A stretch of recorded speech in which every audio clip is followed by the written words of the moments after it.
On the moonless night of October 13th, 1887, the entire town of Redemption Springs, Arizona, woke to an impossible sight, or rather, to the absence of one. The Southern Pacific locomotive that had been sitting on the rails at the depot, along with 4 fully loaded freight cars, had vanished into thin air. Not robbed, not derailed, vanished, and with it disappeared any notion that the law had seen the worst the Wild West had to offer. What followed was a chase across 3 territories, a mystery that baffled the Pinkertons, and a legend that would be whispered around campfires for generations. This is the true story of the Phantom Rails Gang and their leader, the enigmatic Jesse "Ghost" Dalton, the man who proved that sometimes the boldest crime isn't about what you take, but what you make disappear. Take a good look at that photograph. 9 men standing proud as kings, dressed in their finest despite the hard living etched into their faces. But your eyes are drawn to him, aren't they? The man standing dead center, tall and commanding, with that white neckerchief catching the light like a flag of defiance. That's Jesse "Ghost" Dalton, and he earned that nickname long before the night that made him infamous. Born Jesse Dalton in 1851 to a Tennessee railroad family, he'd learned the inner workings of locomotives before he could properly read. His father was a master engineer for the Nashville and Chattanooga Railway, and young Jesse grew up with grease under his fingernails and the smell of coal smoke in his lungs. But the Civil War came and took his father, his home, and any chance at an honest life. By the time Reconstruction rolled around, Jesse Dalton was already gone, transformed into something the frontier had never quite seen before. They called him Ghost because of his uncanny ability to disappear. Lawmen would surround a building only to find it empty. Pursuers would track him to a canyon with no exit, yet he'd be spotted 2 counties over the next morning. Some said he knew secret tunnels left by the Apache. Others whispered he'd made a deal with darker forces. The truth, as with most legends, was far more practical. Jesse Dalton understood machinery, logistics, and timing better than any outlaw of his generation. The men standing with Jesse in that photograph were hand-picked, each for a specific skill that would be needed for what they were planning. This wasn't some ragtag bunch of rustlers and drifters. This was a precision crew, assembled like the components of a fine watch. To Jesse's right stood Marcus Switchblade Chen, the only Chinese railroad worker to ever turn outlaw after the completion of the Transcontinental Railroad. Marcus knew track work better than any man alive, where the rails were weak, where the grades were steep, and most importantly, how to disconnect and reconnect railway cars in under 2 minutes. He'd gotten his nickname not from violence, but from his lightning-fast hands with railway switches. On the far left, you can see William "Bill" Thornton, the telegraph operator turned train scheduler turned outlaw. Bill had worked for the Southern Pacific for 7 years before a dispute over wages sent him looking for other opportunities. He knew every train schedule, every depot master's name, and every weakness in the company's communication system. More importantly, he could tap out Morse code that would send lawmen running in exactly the wrong direction.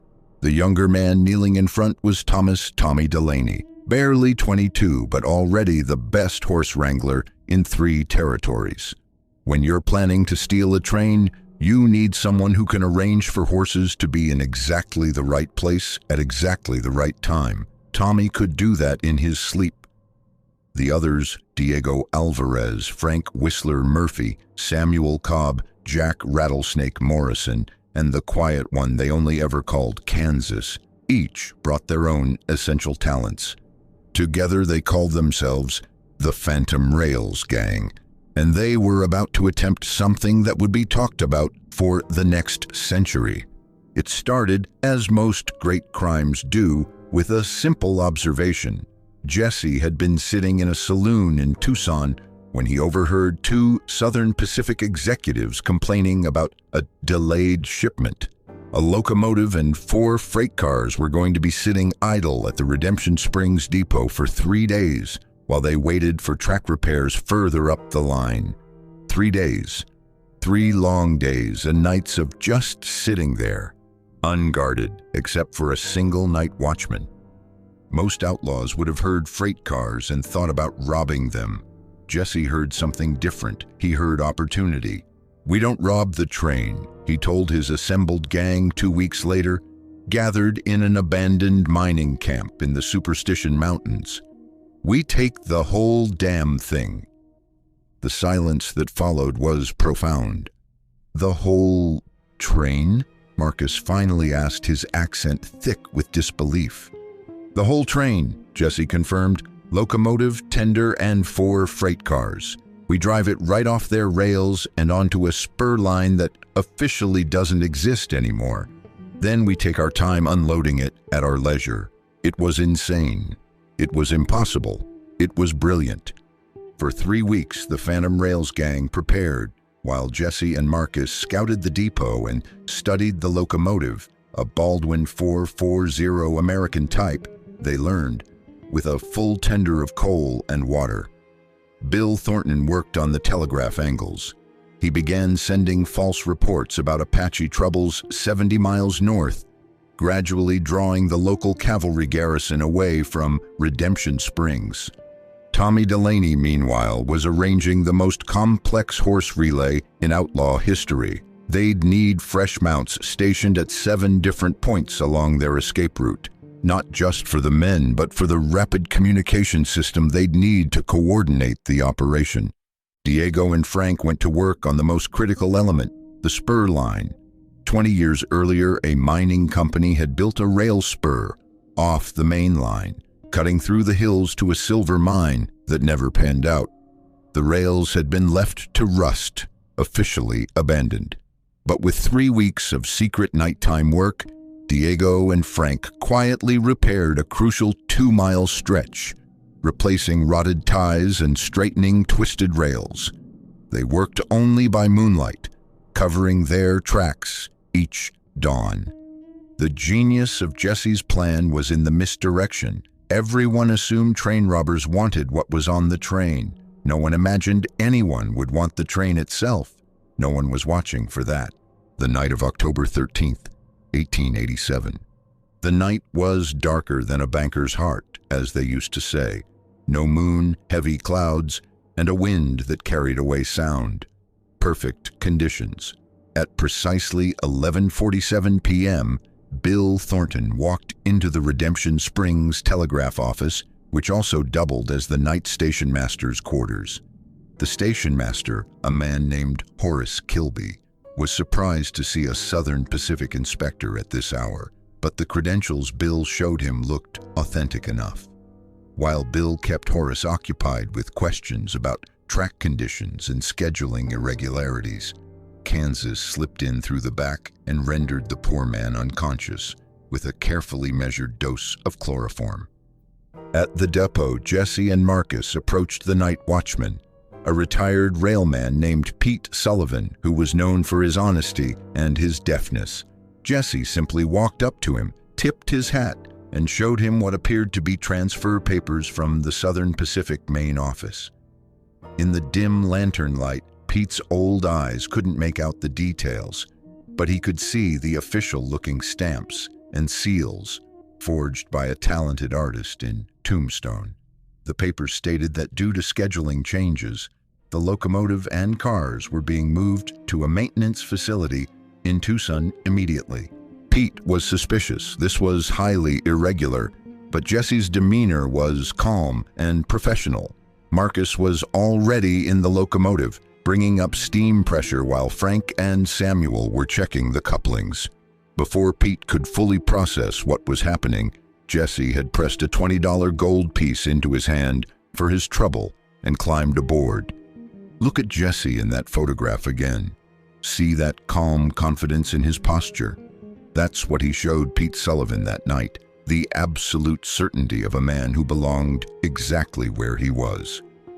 At 12:23 a.m., the locomotive's whistle split the night air with 2 short blasts. the standard signal for backing up. Jesse Dalton, standing in the cab, with one hand on the throttle and the other on his pocket watch, eased the train into reverse. Slowly, carefully, they backed away from the depot. Pete Sullivan stood watching, still confused, but assuming this was legitimate company business. By the time he thought to check those papers more carefully, the train had already vanished into the darkness. But they weren't heading back toward Tucson. 2 miles down the line, at a junction that existed on no current maps, Marcus Switchblade Chen dropped from the moving train and, with the precision that had earned his nickname, threw the ancient switch that diverted the train onto the forgotten spur line. The whole operation took him 90 seconds. By the time the train had passed, he'd switched the rails back, erasing any obvious sign of their route, and was galloping away on a horse Tommy had stationed there. The train climbed into the hills, following rails that officially didn't exist, pulling into a box canyon that had once housed the failed silver mine. Jesse brought the locomotive to a gentle stop, set the brake, and stepped down. In the darkness, lit only by lanterns, the 9 members of the Phantom Rails gang stood in a circle and shook hands. They'd done it. They'd stolen an entire train. What was in those freight cars? The manifest, when it was finally discovered, told quite a story. The Southern Pacific had been transporting $47,000 in silver bullion, destined for the San Francisco Mint. 2,000 Winchester rifles, meant for army posts in New Mexico. 400 cases of premium Kentucky bourbon, heading to California. 75 bolts of Chinese silk, luxury goods for San Francisco. 12 thoroughbred horses, prized breeding stock, and various other goods including tools, mining equipment, and, ironically, a safe containing the payroll for 3 mining operations. The total value was estimated at over $300,000, equivalent to millions today. But the value of the theft wasn't just in the goods. It was in the audacity, the style, the sheer impossibility of it. When dawn broke on October 14th and Redemption Springs woke to find their train missing, the confusion was absolute. Pete Sullivan insisted he'd been shown legitimate transfer papers. The telegraph operator, Horace Kilby, came to with a splitting headache and no memory of the previous night. The tracks showed the train had left heading south toward Tucson, but inquiries revealed it had never arrived. The Southern Pacific Railroad was mortified. The Pinkertons were called in. Wanted posters went up across 3 territories, offering a $10,000 reward for information leading to the capture of the Phantom Rails gang. The poster featured Jesse "Ghost" Dalton prominently, described as tall, commanding presence, known to wear a white neckerchief, extremely dangerous and cunning.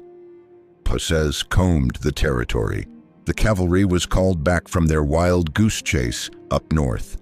Tracker after tracker tried to pick up the trail, but Jesse had planned for this. The false trail leading south had been carefully prepared with locomotive wheel marks in the dirt at strategic points. Meanwhile, the real spur line into the hills had been disguised so well that 3 different search parties passed within a quarter mile of it without noticing anything amiss. For 6 weeks, the Phantom Rails gang worked in their hidden canyon, methodically unloading the freight cars. The silver was divided and buried in separate caches across the territory, an insurance policy for later. The rifles were sold to various buyers, some legitimate, some less so. The bourbon found its way to saloons and gambling halls across 3 states. The silk went to fashionable dress shops in San Francisco and Denver, with no questions asked about its origins. But the masterpiece was what they did with the train itself. Over those 6 weeks, with Marcus directing the operation, they systematically disassembled the locomotive and freight cars. Every piece was marked, cataloged, and either hidden or sold as salvage from a train that had allegedly been damaged in an accident in Mexico. The boiler went to a mining operation, the wheels to various railroads that needed replacement parts. The steel was melted down, the wood was cut for lumber. By December 1st, 1887, when the Pinkertons finally discovered the hidden spur line and found the canyon, there was nothing left except the rails themselves and 9 sets of boot prints in the dirt, already being erased by the wind. Jesse "Ghost" Dalton had done it again. He'd made something impossible disappear. The Phantom Rails gang split up after the heist, as was always the plan. They'd agreed never to work together again. Too much heat, too much attention. Jesse himself was spotted occasionally over the next decade, always just ahead of the law. Some say he made it to South America. Others claim he settled down in Canada under a new name.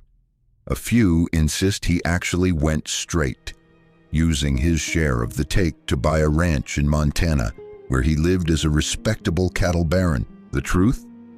Nobody knows. That's what made him the ghost. But here's what we do know. In 1903, 16 years after the theft, the Southern Pacific Railroad received an anonymous package at their San Francisco headquarters. Inside was a photograph, the one you're looking at right now. On the back, in careful handwriting, was a message. The Phantom Rails Gang, 1887. We borrowed your train for a spell. Hope you didn't mind. It was a fine machine and we treated her with respect. J.D. The photograph was carefully studied. Wanted posters were compared. But by then, most of the gang members were dead, disappeared, or too old to chase. The case was quietly closed. The Southern Pacific never did get their locomotive back, though they did eventually recover about $8,000 worth of the stolen goods through various channels. Look at that photograph one more time. 9 men standing in the full knowledge of what they were about to attempt. You can almost see it in their eyes. The confidence, the camaraderie, the absolute certainty that they were about to pull off something the world had never seen before. Jesse "Ghost" Dalton stands in the center, that white neckerchief bright against his vest, looking for all the world like a respectable railroad man rather than the outlaw who was about to steal an entire train.